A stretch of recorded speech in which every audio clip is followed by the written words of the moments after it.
하나님 말씀 신명기 31장 3절에서 8절 말씀을 보겠습니다. 구약성경 311쪽입니다. 여호와께서 이미 말씀하신 것과 같이 내 하나님 여호와께서 너보다 먼저 건너가사 이 민족들을 내 앞에서 멸하시고 네가 그 땅을 차지하게 할 것이며 여호수아는 네 앞에서 건너갈지라. 또한 여호와께서 이미 멸하신 아모리 왕 시온과 옥과 및 그 땅에 행하신 것과 같이 그들에게도 행하실 것이라. 또한 여호와께서 그들을 너희 앞에 넘기시리니 너희는 내가 너희에게 명한 모든 명령대로 그들에게 행할 것이라. 너희는 강하고 담대하라. 두려워하지 말라. 그들 앞에서 떨지 말라. 이는 내 하나님 여호와 그가 너와 함께 가시며 결코 너를 떠나지 아니하시며 버리지 아니하실 것임이라 하고, 모세가 여호수아를 불러 온 이스라엘의 목전에서 그에게 이르되 너는 강하고 담대하라. 너는 이 백성을 거느리고 여호와께서 그들의 조상에게 주리라고 맹세하신 땅에 들어가서 그들에게 그 땅을 차지하게 하라. 그리하면 여호와 그가 네 앞에서 가시며 너와 함께 하사 너를 떠나지 아니하시며 버리지 아니하시리니 너는 두려워하지 말라. 놀라지 말라. 아멘. 여호와께서 이미 말씀하신 대로 이스라엘보다 여호수아보다 먼저 요단강을 건너가서 그곳에 사는 민족들을 멸하시고 그 땅을 차지하게 할 것이다. 이렇게 말씀을 하십니다. 그러시면서 여호수아는 이스라엘 앞에서 앞장서서 요단강을 건너가게 될 것이다. 이렇게 말씀합니다. 4절에 보면 또한 여호와께서 이미 멸하신 아모리 왕 시온과 옥과 및 그 땅에 행하신 것 같이 그들에게도 행하실 것이라. 그들을 너희에게 붙이실 것이라는 겁니다. 여호와께서 이스라엘 자손들보다 먼저 앞에 가서 그들을 진멸한다면 여호수아가 할 일이 있겠습니까? 이스라엘이 할 일이 있겠느냐라는 거예요. 진멸 다 했는데 그냥 설거지만 하면 되느냐? 5절에 보면 하반절에 너희는 내가 너희에게 명한 모든 명령대로 그들에게 행할 것이라.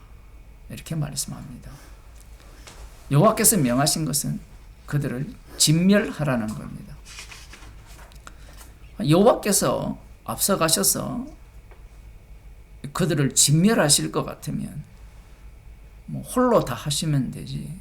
왜 또 여호수아를 앞장 세우고 이스라엘에게 진멸하라는 명령을 하시느냐라는 거예요. 그리고 6절에 보면 너희는 강하고 담대하라. 두려워하지 말라. 그들 앞에서 떨지 말라. 이는 내 하나님 여호와 그가 너와 함께 가시며 결코 너를 떠나지 아니하시며 버리지 아니하실 것임이라. 여호와께서 앞서 가셔서 대적들을 진멸해 버리면 좀 강하지 않고 담대하지 않으면 어떻겠습니까? 그런데 이것이 여호와께서 앞서가서 진멸을 하신다고 하셔놓고 너희는 강하고 담대하고 두려워하지 말라. 여호와께서 앞서가서 진멸하는 방식이 이스라엘을 통하여서 진멸하는 방식인 겁니다. 그러면 또 우리는 이런 반박을 할 수 있잖아요. 여호와께서 앞서가신다면 그들을 두렵게 하면 안 됩니까? 여리고성의 라합의 말을 들어보면 이스라엘의 그 소문으로 인하여서 간담이 서늘케 되었다가 다 녹아버렸다라는 거죠. 실제로 하나님께서 그렇게 하셨고요. 그러나 그것이 과연 모든 민족에게 적용이 되느냐? 그 땅에 사는 모든 사람에게 적용이 되느냐? 말씀을 들어가 보면 적용은 되는데 오히려 그들의 생존을 위한 발악을 하게 되죠. 여호와께서 너와 함께 하시며 결코 너를 떠나지 아니할 것이기 때문에 너희는 강하고 담대하고 두려워하지 말라. 그들 앞에서 떨지 말라. 상대가 만만치 않다라는 겁니다. 아니 앞서 여호와께서 가셔서 요단강을 먼저 건너가셔서 진멸하신다고 하셔놓고 왜 이런 상태를 만드시느냐라는 거예요. 지금 이런 질문들이 자꾸 제가 반복하는 이유가 뭐냐면 이스라엘이나 오늘날 예수님을 믿는다고 하는 사람들의 문제가 뭐냐면 관심이 어디 있냐면 약속의 땅을 차지하는 데 있다라는 거예요. 이 말씀에 있는 게 아니에요. 말씀을 통하여 여호와 하나님이 어떠한 분인가를 드러내시고자 하는데 인간들의 관심은 이런 말씀을 듣게 되면 여호와께서 요단강을 먼저 건너가셔서 진멸하신다고 하셨으면 우리가 할 일이 뭐 있느냐라는 거죠. 그런데 하나님께서는 이스라엘이 할 일을 말씀을 하십니다. 이렇게 말씀하시는 것은 상대가 만만치 않다라는 거죠. 그리고 이스라엘이 이들을 보게 되면 떨 수밖에 없는 상황인데 어떤 사람들이 이 본문을 보면서 여호와 하나님의 말씀을 믿고 강하고 담대하고 떨지 말고 나가야 된다 이런 주장을 펼치죠. 그런 자들이 누구냐면 예수님을 살해한 유대인들입니다. 지금 아직은 약속의 땅에 들어가지도 못했기 때문에 이러한 말씀들의 의미를 이들이 파악을 하지 못하는 겁니다.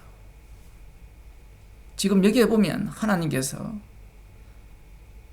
두려움 말고 떨지 않으면 너와 함께 하시고 너를 떠나지 아니하시며 버리지 아니할 것이라.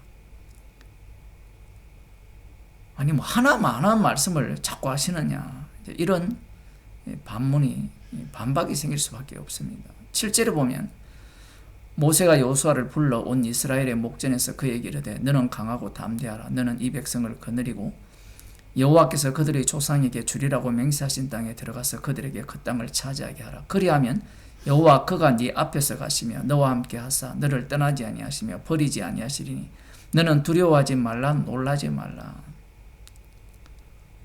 여호수아가 할 일이 있고 여호와께서 하실 일이 있는 겁니다. 이것을 계속해서 말씀하시는 이유가 있어요. 이제 실제로 이들이 약속의 땅에 들어가게 되면 과연 이들이 여호와께서 명하신 말씀대로 순종하느냐라는 거예요. 분명 여호와께서 여리고성을 붙였거든요. 그런데 그곳에 아간이라는 사람이 여호와의 명령에 순종하지 않습니다. 그게 여호수아 7장에 나오고요. 여호수아 9장에 보면 이스라엘 자손들이 이 변장한 이 희위 족속들이죠. 기본 거민들의 투항을 여호와께 묻지도 않고 받아들입니다. 분명히 진멸하라 했거든요. 명령대로 순종하지 않습니다. 그럼에도 불구하고 여호수아 21장을 한번 보겠습니다. 여호수아 21장 43절에서 45절을 보면 여호와께서 이스라엘의 열조에게 맹세하사 주마하신 온 땅을 이와 같이 이스라엘에게 다 주셨으므로 그들이 그것을 얻어 거기 거하였으며.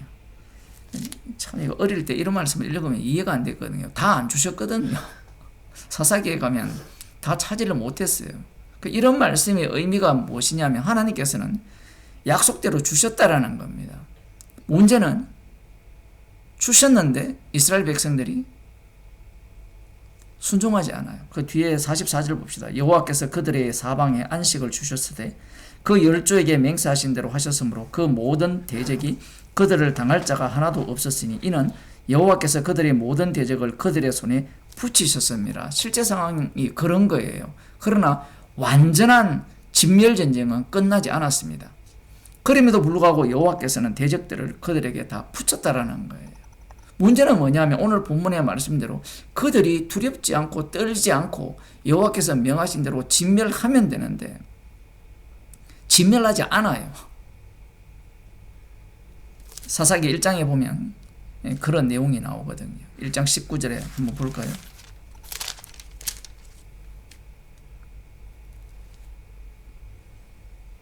여호와께서 유다와 함께 하신 고로 그가 산지 거민을 쫓아내었으나 골짜기의 거민들은 철병거가 있으므로 그들을 쫓아내지 못하였으며 그 철병거가 있으니까 자기들보다 강하게 보이잖아요. 그러니까 쫓아내지 않았던 겁니다. 여호수아가 일단 기본적으로 모세 언약을 기본적으로 성취하는 그 역할을 감당을 하지만 오늘 본문에 나오는 말씀처럼 이스라엘 백성들이 해야 될 일을 제대로 하지 못한 거예요. 그 하나님께서 왜 이런 식으로 일을 하시느냐?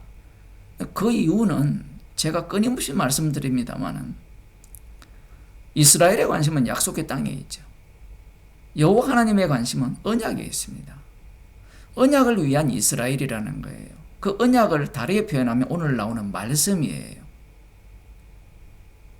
사람들의 관심은 오늘 본문에 나오는 이런 말씀을 보면서 이스라엘 백성들이 강하고 담대하고 떨지 않고 제대로 하나님 말씀대로 순종했다면 약속의 땅을 제대로 차지했을 거고 그 땅을 천국으로 만들 것이다. 이런 논리를 펴요. 그 논리가 예수님을 살해한 바리새인과 서기관의 논리임을 알아야 합니다. 불가능한 말씀을 왜 자꾸 하시느냐? 그 이유는 하나님의 언약을 위해서 그렇게 하시는 거예요. 이것이 신약에 오면 어떻게 말씀이 되어지느냐 하면 우리들이 잘 아시다시피 예수님께서 십자가에서 다 이루시잖아요. 그럼 십자가에서 예수님이 홀로 다 이루셨으면 우리는 할 일이 있습니까? 없습니까? 주님이 다 이루었으니까 우리는 할 일이 없죠. 사람들의 논리가 이런 논리예요. 그러니까 주님의 일에 우리가 끼어들 일이 없는 거예요. 사람들의 관심은 그런 논리거든요. 주님이 홀로 다 이루셨으니까 이제 우리의 죄가 다 용서되었고 그러니 우리는 이제 천국 백성이 되었으니까 내가 어떻게 살든 상관이 없다. 그럴 것 같으면 서신서나 이런 걸 다 없애버리지. 구약을 볼 필요가 뭐가 있습니까? 구조가 똑같아요. 구약은 갇혀 있죠. 신약은 그리스도의 영을 받습니다. 성도들이.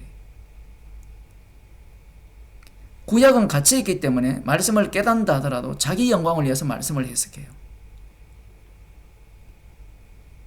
그리스도의 영을 받게 되면 이제 주님께서 십자가에서 다 이루신 일을 증거하게 돼요. 사도행전을 보면 오순절날 성령을 받게 되잖아요. 그리스도의 영을 받은 그 무리 속에 어떤 인물이 등장합니까? 사건도 등장하죠. 헬라파 유대인들이 구제에 빠지는 일이 발생하니까 원망이 생겨요. 희한한 일이잖아요. 주님이 십자가에서 다 이루신 그 일을 다 이루신 일을 담은 분이 성령이거든요. 그럼 성령을 주셨다면, 성령을 받았다면 그러한 어떤 원망이 일어나지 않는 공동체가 되어야 되잖아요. 그런데 그런 원망이 일어나는 공동체가 된 거예요. 왜냐하면 교회는 십자가를 증거하는 그리스도의 피를 증거하는 주님의 피로 사신 몸이기 때문에 그래요. 거기만 있는 게 아니라 희한하게도 아나니아와 삽비라도 있죠. 이걸 너무 어렵게 생각하지 않아도 됩니다. 예수님의 12제자 중 가룟 유다도 있었잖아요. 그것이 사도행전은 그런 식으로 드러나는 거예요. 이들이 성령을 속이잖아요. 아나니아와 삽비라 같은 사람이 오늘날 교회 안에 있다면 성령 충만 받았다고 할 겁니다. 재산의 절반을 연보를 하니까. 제가 보기에는 오늘날 교회는 성령을 속이는 자들의 모임이 되어 있고 그 속이는 자들이 권세를 가진 거예요. 권력을 가지는 겁니다. 그러니까 교회 안에는 십자가 피를 이야기할 자리가 없어요.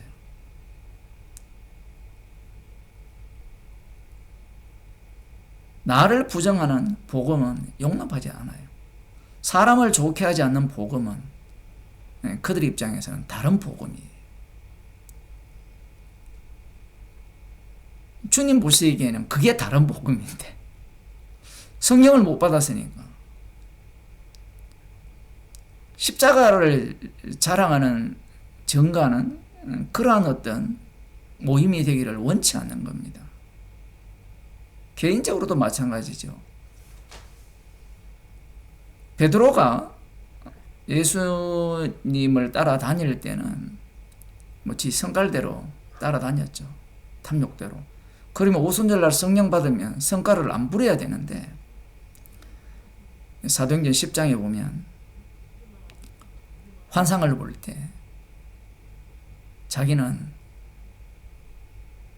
부정한 음식은 먹지 않는다라고 거절을 합니다. 성령을 받았다면 모든 걸 알게 하여서 그리스도의 영이 너희 가운데 가시면 누구도 너희를 가르칠 필요가 없다라고 하거든요. 기름 부음이 너희 가운데 가하면. 그 말씀의 의미가 사도행전 10장에서는 이렇게 드러나는 겁니다. 주님이 십자가에서 다 이루었고 십자가로 승리했기 때문에 그 승리한 그 현장으로 우리를 초대해요. 그럼 뭘로 승리했습니까? 십자가로 승리했으니까 십자가에 피가 흘러나오는 현장으로 주님의 사랑이 넘치는 그 자리로 우리를 인도하는 겁니다. 그 사랑을 전가하라고 우리를 부르신 거예요. 기도하겠습니다.